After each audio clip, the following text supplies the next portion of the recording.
Okay, everybody, welcome back to our channel today. Smishek's Custom Baits. This is Rick Smishek. Today we're going to be working with another panfish color. Our last panfish color, we started a naming contest for it. I saw something on Facebook, thought it looked really cool, so I set out to make my own version of it. And come to find out, I used different colorants, and not just different from just different colors, but from a different manufacturer than the original the guy did. And I actually ended up coming out pretty close, even though they're two completely different colors, a burnt orange and a chartreuse, as opposed to my orange and sunshine yellow. But they came out really close, came out nice. As far as the naming contest goes, we only had one suggestion, and that was Tequila Sunrise. Well, that's a color of a bass bait. So since it's been like 2 weeks, and since that's the only suggestion we had, we're going to go ahead and end that. And my oldest daughter, when I showed her a picture of this stuff, she said it looked like candy corn. Now you tell me, does that look like candy corn to you? Because it kind of does to me. I think she's right. I think that stuff does look like candy corn.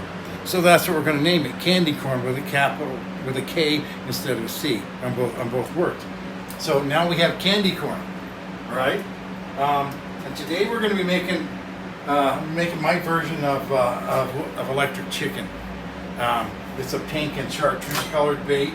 It makes a pretty good. Let's double check this here. It makes a pretty good a panfish color.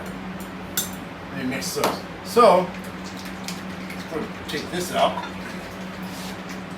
So what we're going to do is we're going to put I'm going to put just a small amount of glitter in each side. In the chartreuse, I'm going to put some gold holographic, some small stuff.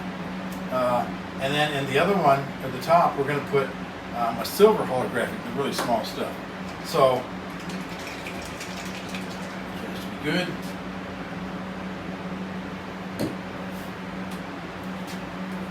All right. Go ahead and get this part started.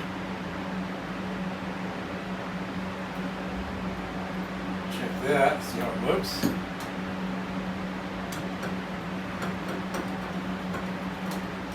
I'm thinking we're probably going to need a little bit more. Yeah, we're going to need some more colorant in this. Okay. Try that out.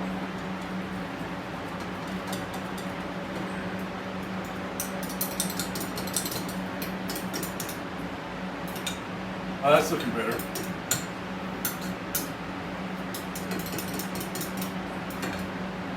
Oh yeah, that's looking pretty good. All right, let's go ahead and put some glitter in there. And guess what I forgot to set out today? My measuring spoon. It's always something. All right. So then for the next, I'm going to do about a half a scoop on both sides. I don't want it to overpower this. I just want a little bit of flash, so that when the fish see it helps trigger strike. Let's do this. Stir this in.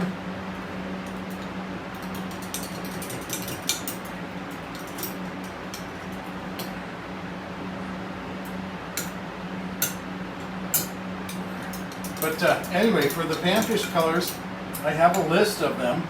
I've gone looking for inspiration in various places like Bass Pro Shops, Cabela's, Facebook, and I have a list of colors I'm going to make.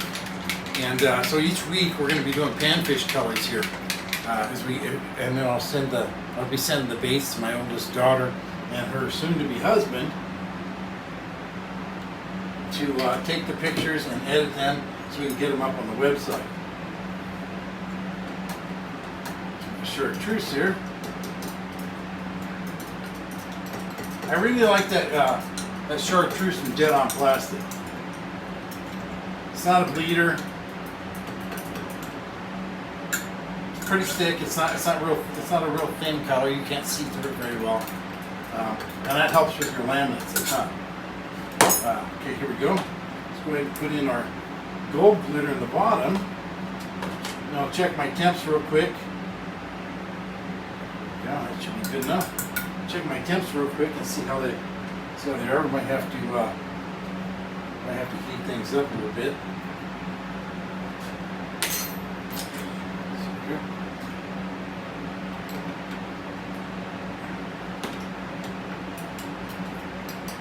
Get this stuff stirred in.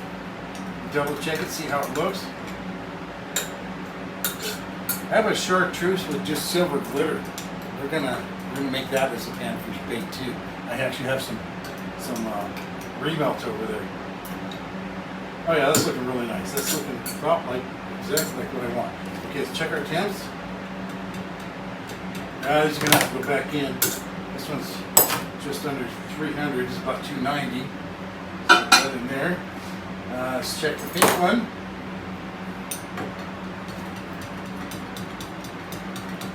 Ooh, 300. All right.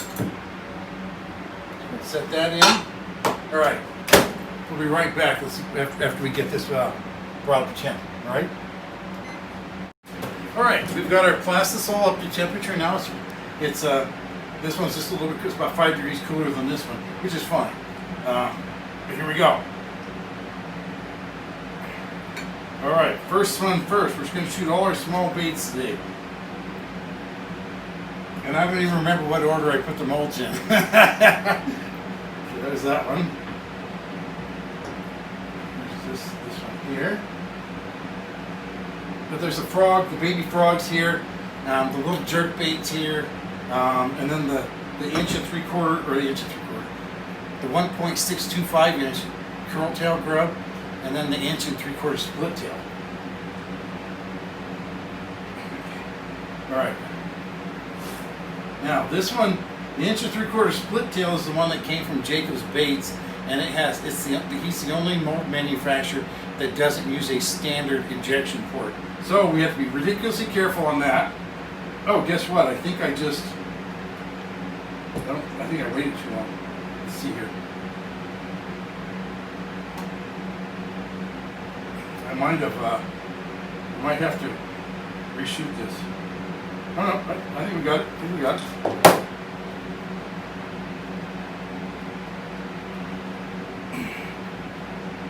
All right, there he's at.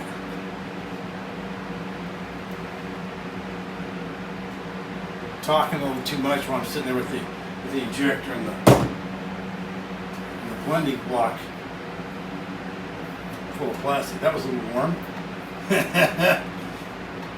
Good thing about this stuff is that it cools off when it's real thin like this. It cools off super fast. I don't even know how those guys on Facebook end up burning themselves, where they get great big blisters like this. It just makes you cringe. Go, ooh, how did that happen? Let's go ahead and clean this here out real quick.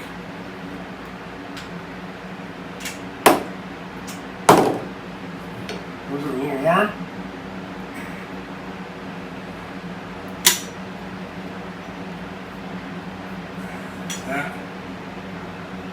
That's done. Okay, let that cool off. Let's go ahead and start opening up the molds. I think we'll be okay. Let's see how this one turned out, the last one.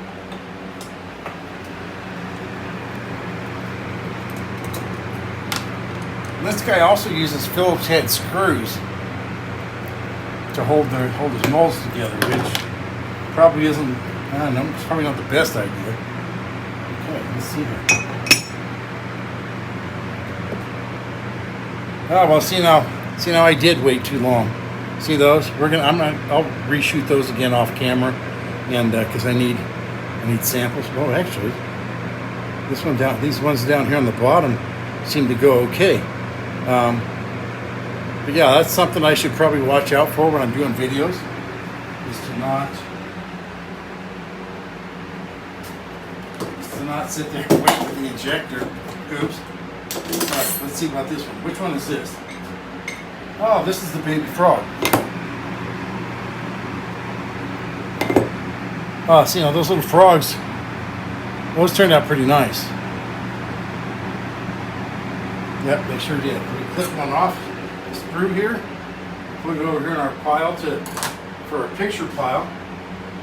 That's the other thing I'm trying to do here, is get these go ahead and shoot all the molds that I need to for the pictures that are coming up, so I don't have to do it again later. Two birds with one stone sort of thing. Let's see these. These are the little curl-tail grubs.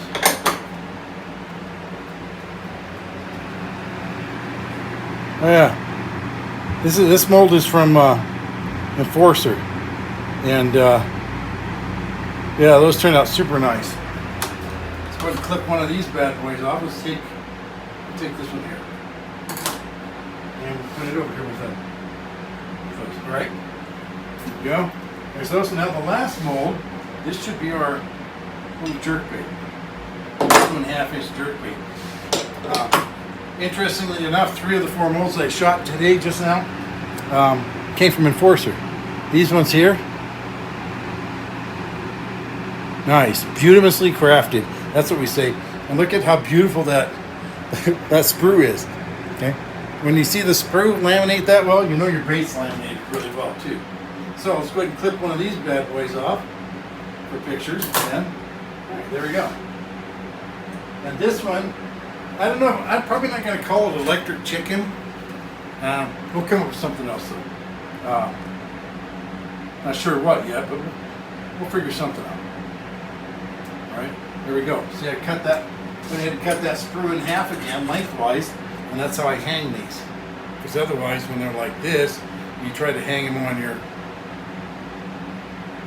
pegboard, they don't really hang straight, and that's the whole purpose of having a pegboard, is so that they'll hang straight like this and cure properly. So, well, that's it for this video for this week. And in fact, I'm probably going to put this up. I might get it up today, but it'll probably be tomorrow, on Thursday. And so you guys will get 2 this week. And then next week we'll have another panfish color. I'm going to go ahead and clean up my bench, right?